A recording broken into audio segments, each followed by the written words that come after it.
Manifesting an amazing partner, manifesting a husband, it's very easy. Now, it's not simple, but it's easy.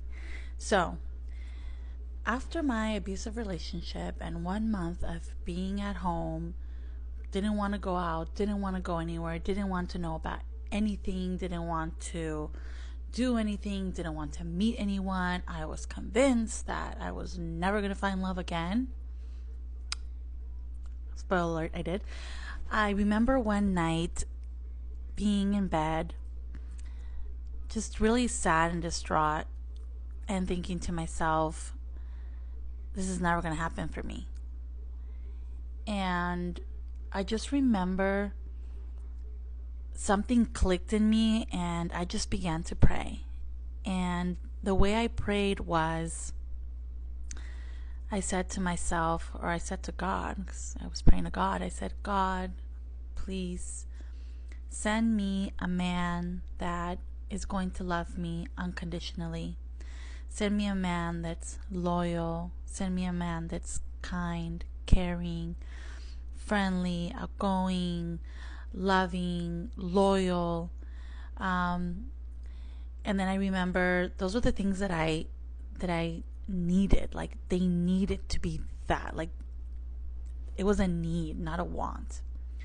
I did want a man that's tall, a man that has a master's degree, a man that makes a certain amount of income, right? I also did that. However, let me backtrack a little bit. During my prayer, I didn't put that, and I'll get to that in a minute and why I even brought it up. So I just remember praying, and then I went to sleep.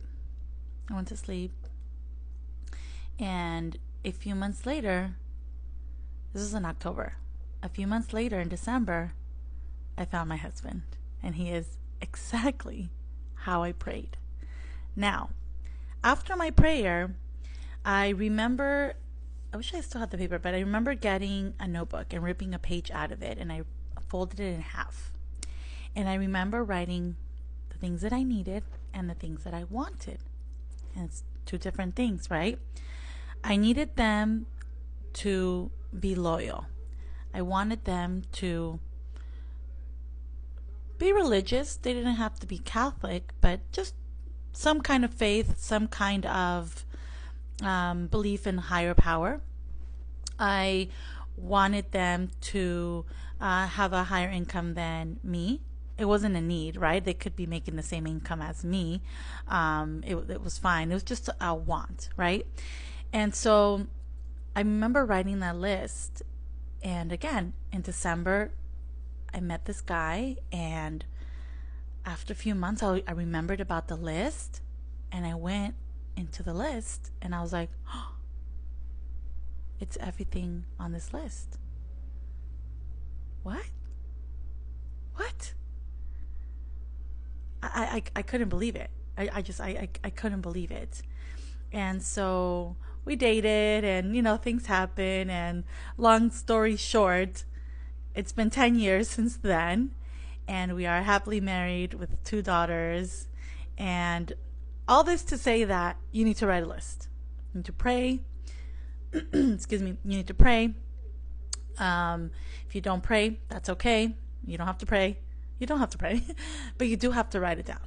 I will say that. You do have to write it down. And I want you to write down your wants and your needs. Let's go with needs first. What do you need? What is a need, a non-negotiable, and what is a want? Okay? A lot of my wants were not there, but my needs, I was not negotiating that. Loyalty, they had to be loyal. It wasn't like, oh, well, it's okay if they're loyal. No, I needed them to be loyal. Okay? And then I'll do a part 2 because we're already going into 5 minutes for this story. But I'll go into a part 2 on how I knew that my needs list was being fulfilled. Okay, done.